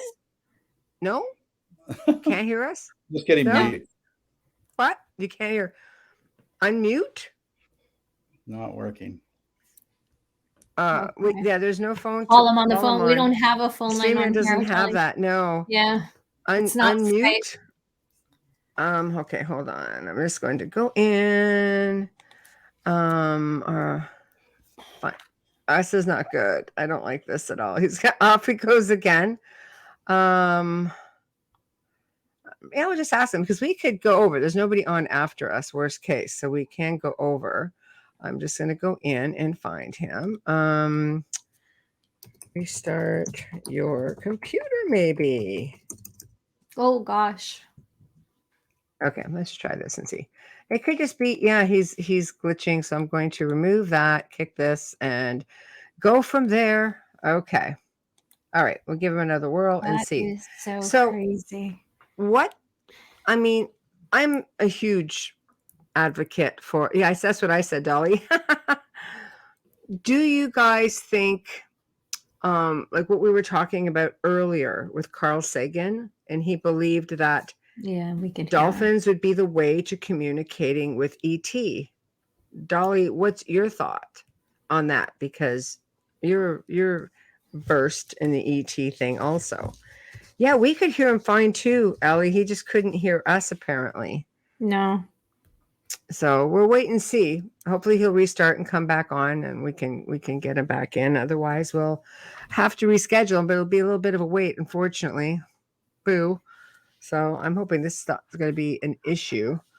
But I think that people, you know, when you think of the species out there that mankind has literally hunted to extinction, and for let's use finning. Let's use shark finning for example.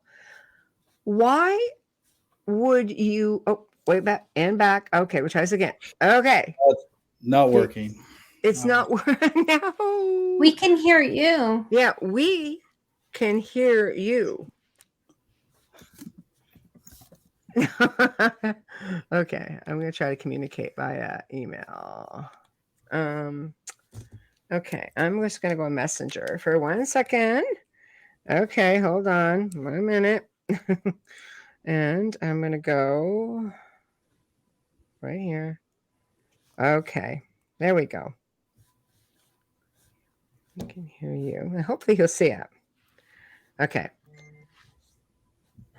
I have gone on Messenger. There we go. Okay. All right. We'll see if he sees me. Okay. And gone again. Dang it. Restart computer. Computer. Yeah. So yeah, we have time. Okay. Tell him to read the chat. Oh yeah, and he can answer. Yeah. Or just by chatting, asking him the question. Or just talk. Tell him just to talk. I can't hear you. Some sort of a technical glitch. Oh. Yeah, we hear you. Restart. Okay. Sorry about that, guys. Lisa says, I heard some people say the Nordics and the dolphins have a strong connection with one another. I believe that. There's been stories of crafts coming in right over the water and dolphins come in and start congregating. And I could tell you that there's recordings of grays, and they actually do clicking and clacking sounds like dolphins. Okay. That's crazy. Okay.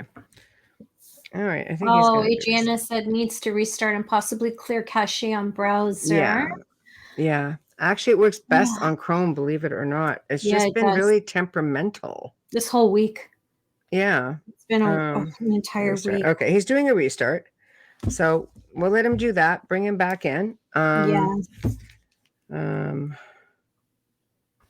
Okay, good.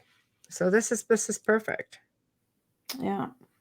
I sent you a new link. Michelle's just trying to. Yep.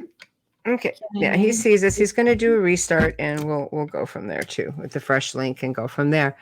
They have similar language. Yes, that's why I think Carl Sagan was actually trying to show was that dolphins would be the way to communicate with extraterrestrial life. Put in an attack. I don't understand. Put in an attack. Dolly, elaborate. Please, please, please. So dolphins already communicate with ETs. Yes, I truly believe that they do.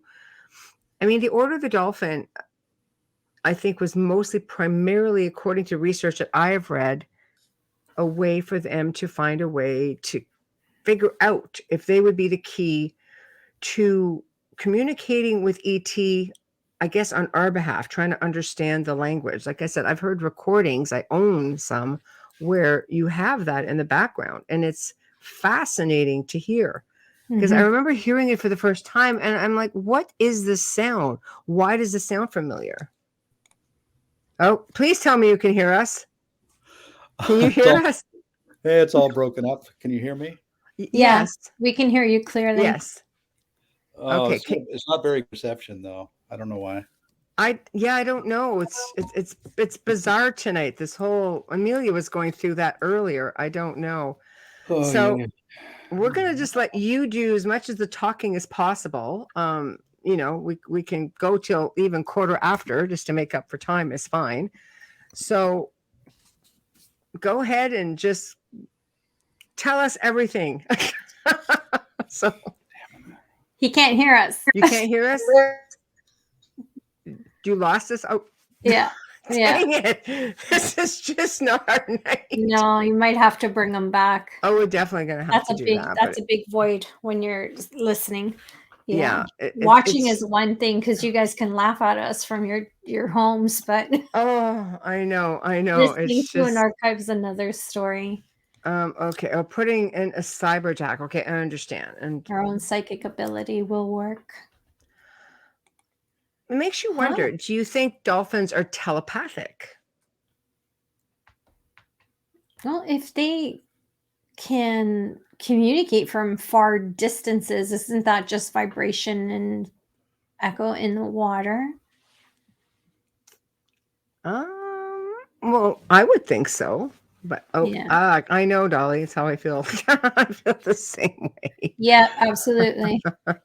You have no idea how excited we are to have them. Yeah, I'm not sure why, but it's okay. 1 second.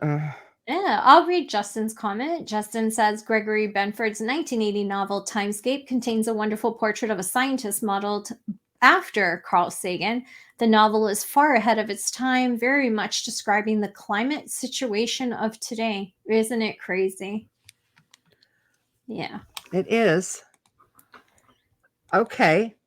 Okay, perfect. And Dolly says she can communicate with dolphins. Well, when you think about it, Captain did say that they speak their own language to each other and that they even have names for each other. Sonography, that's the word I was looking for, Dolly. Thank you. It's been a really bad day today, and I'm trying my best not to mess up because my head is everywhere. Yeah, most animals are, but not all people are able to pick it up.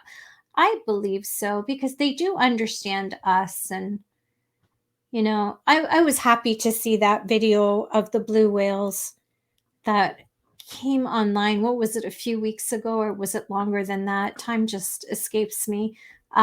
It was nice to see, but I wonder just how much damage they've really done. Okay, 1 minute. They use sonography. They use sonography. Yeah, that was the word I was looking for, not echo. Forgive me. Okay, crazy day, Dolly. Crazy day. Everything electrical is going wrong today. Just saying. It is. It's true. It's been a crazy day. Tamara says, most animals are, but not all people are able to pick it up. Yes, I already read that one. Okay. We're just trying. Michelle's trying to make contact. I'm actually communicating with him. Yeah. Yeah. And if he can't stay on, it's a tough one. Maybe if he just uses the sound and not the camera, maybe it will use up less. I don't know. I don't know what else to say at this point. I know that it's been an issue for the entire network this week. Yeah, Dolly said they had a dolphin base named Dolly. Aw. How cute is that? Oh, baby dolphin. Baby dolphin. Cute. Who doesn't love dolphins? Oh, Honestly, I they're do. so I just sweet. don't want to see them in captivity. I don't want to see any animals in captivity. And I believe that if you really care about it, you will not support the zoos. You will not support African lion safari. I don't care if they email me. You should not be supporting SeaWorld or Marineland. None of that should be happening. And especially not circuses. There's a reason why you barely see a circus anymore. It's because people know what's going on and they're not supporting them. If it disgusts you to see hunters post their catch on in the internet, then it should be just as repulsive to you when you see them in captivity. You know, I don't like the aquarium either. I'm sorry. I know it's a big thing in Toronto, but I don't like it. Some animals, some beings do not belong. They just don't belong. How do you put a whale in a small aquarium? How do you do How that? do you put all of those at Ripley's? How do you put all of those beautiful creatures in captivity? It's wrong. It's not It natural. is. It is. And we might get a little bit of hate mail for this, but I completely care. agree. It is really difficult to take such a beautiful being out of its own environment. And honestly, they're not, you do your best to take care of them. Some don't. What was it? Was that aquarium in Mexico where they were just abandoned? Oh my God. And people were coming in. Yeah, they were just the place was closed. They were abandoned, and there were people coming in and I mean doing major rescues. You know, petition to come in and get these dolphins and whales out of there. Yeah. Like they outgrow. They outgrow. You know, it's sad to me. But I look at the work that Captain Paul Watson and his team do all over the world, and they've been doing it for 40 some odd years. And all those That is dedication. I want to ask him how many times in total has he been arrested. And, I wanted him to tell the story of the experience with those whales that were harpooned by Russian whalers. yeah, the one on TED Because Talk. if that does not make you realize that something is fundamentally wrong with all of this. Okay, one sec, guys. Okay. Okay, Yeah, hold it's on. disturbing to say the least. Please forgive us for this technical difficulty and all the glitches tonight. Unfortunately, StreamYard has been an issue all week for the entire network. It has been a lot of the hosts have actually had little incidents even trying to log on themselves. Some of them had to cancel their shows. They did. They yeah. did. Yeah, it blows. It really blows. But we will bring him back on. We are in communication, and he's just like, yeah, let's just do this again. And so we know we have another show coming up with him, and we'll get into some more content and some more stories. He's a wealth of information, and he has so many stories to tell, so much experience in all of this. I think at the end of it, you're looking at a large group of men and women who put themselves out there every day. And I was hoping, sorry, 1 second. No apologies necessary. He's apologizing. No. That's what I'm saying. Oh my gosh. He is so amazing. Okay. So, you have people who put their lives out there all the time. They're risking their freedom, everything. And he has an interesting perspective when it comes to volunteers. Oh, here we are again. Okay. Yes. No. Working. Oh. Gone again. So he just big tease. It's okay. He can't hear. I don't know what is up with it. We'd almost have to redo it, but we will bring him back. So, but like I said, he does have an interesting prerequisite for bringing volunteers on. And I heard this, in an interview, and it'll be much better when he tells it. But what I found fascinating is he said, would you give your life for a whale? And if the person said no, then obviously, then you're not you're not cut out for this. But if the person said yes, it goes, perfect.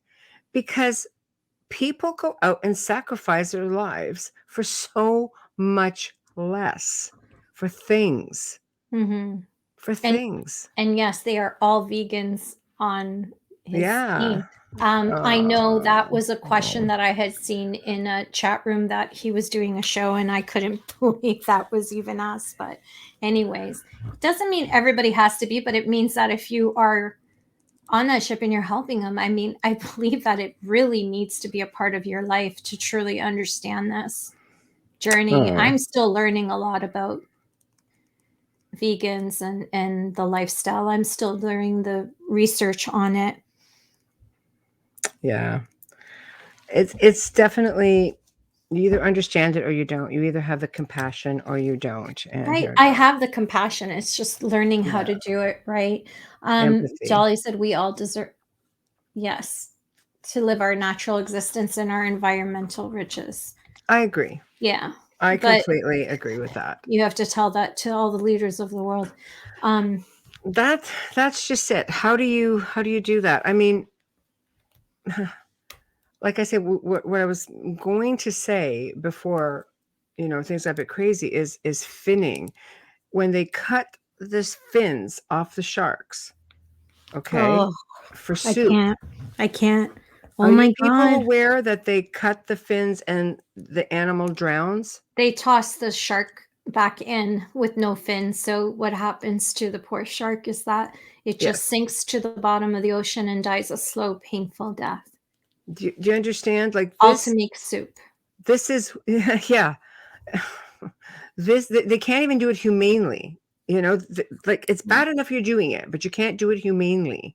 This is a very small part of what this, I guess, movement, as he calls it. This is what they do. They stop things like this from happening. This should be happening in this day and age. It really should not be happening in this day and age. Yeah. Janie said they cannot breathe. They need to move to breathe. It's true. And they need to come to surface sometimes, especially whales. As long as people keep eating it, though. It's a culture thing. It is in the East. And to each his own, but can we please work if you again, it's a mass scale. It's not, how do you say it's not acceptable when people go from all over the world to eating meat, poultry, like this, it's looked at the same way. And it is when you go to the grocery store and you pick up chicken from the meat counter, you're not thinking of that was a little bird and it's chicken, but you don't associate it because it's just a matter of, we need to learn how to be more humane. And have we lost that sense? Oof, long time ago. Is there just no integrity or humanity? What happened to the I don't know. What happened to the human aspect of all of this? When did everything become so barbaric? Well, it was always like that. That's an ancient way for them, right? Jolly said they started finding to make up for lack of scallops. Finning. Yeah. Sorry. Oh, okay.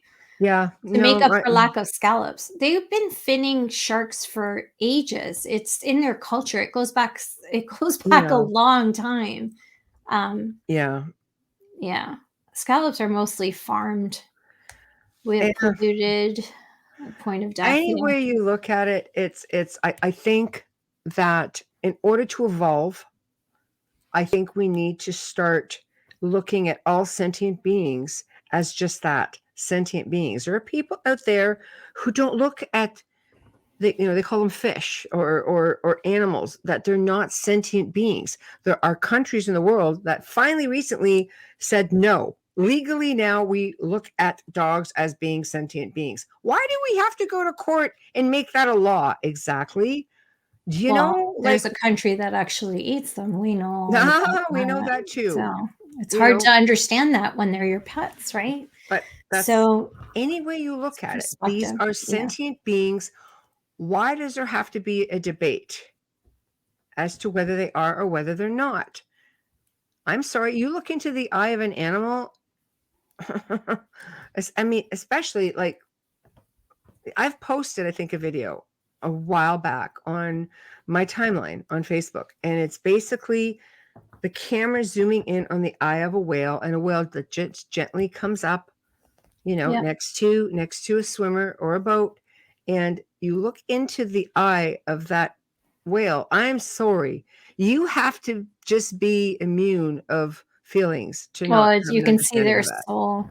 Shh, you know, and I'm spewing a bit, but this is a show about awareness. This is not, to We're not me, this is not asking. brain science. This is, Yeah. we have to get to a point where you know, Stop we're not taking. the only ones. We're the predators here. You know, we're the predators on this planet. I think we're the worst predators on this planet because we kill for nothing. We kill for sport. Oh, I hate that. But, you know, I get it. Yeah. You need to eat. Okay.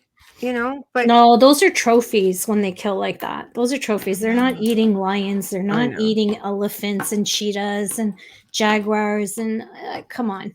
No, you know what? Exactly. That's Dolly says they are in source with us. I completely agree with you. And Stacy says makes me cry. It absolutely does.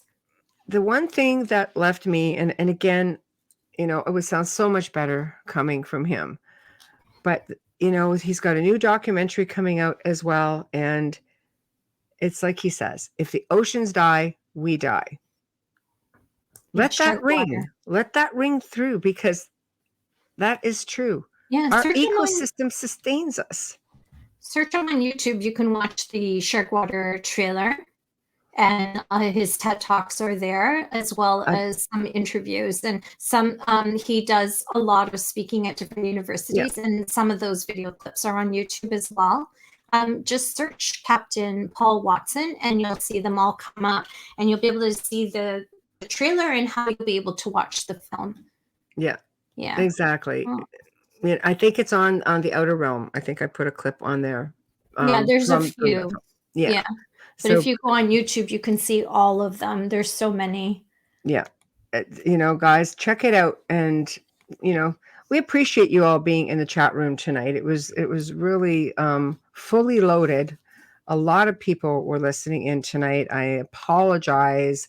I don't know what was up with the technical difficulties. I don't know if it was his end, our end, but I'm looking forward to bringing him back on. And maybe at this point, you can start chiming in with questions that we can maybe have in advance for him. And that might also be something very cool to do, just to give him an opportunity to get to everything. But realistically, now we are at the top of the hour. We've come to the end of another amazing segment.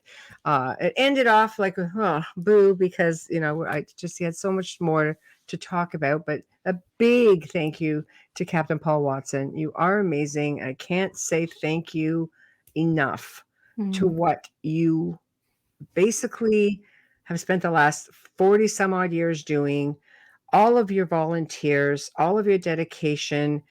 I can't thank you enough. You've left behind an amazing legacy, and I hope that you can continue to leave your mark.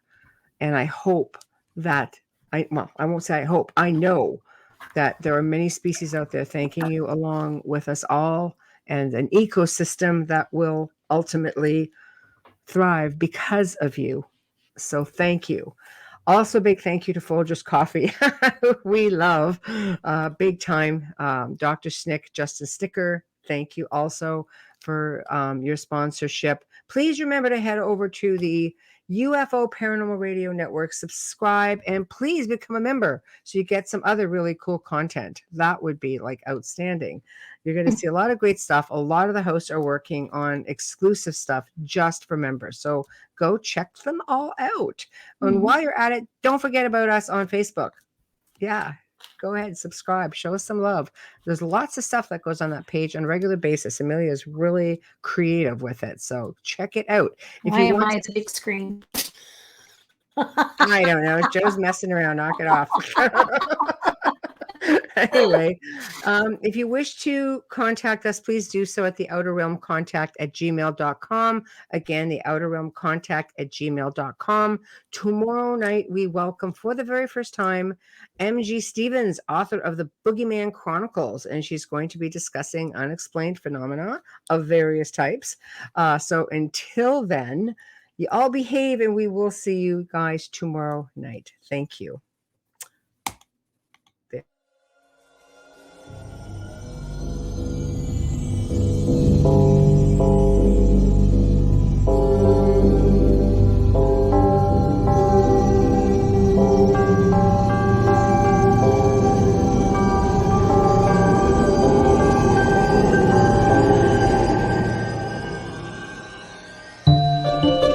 You have been listening to The Outer Realm with Michelle DeRoche and Amelia Pisano, airing live every Wednesday and Thursday evening, 9 to 11 p.m. Eastern, 8 to 10 p.m. Central, on the United Public Radio Network, 105.3 FM in New Orleans.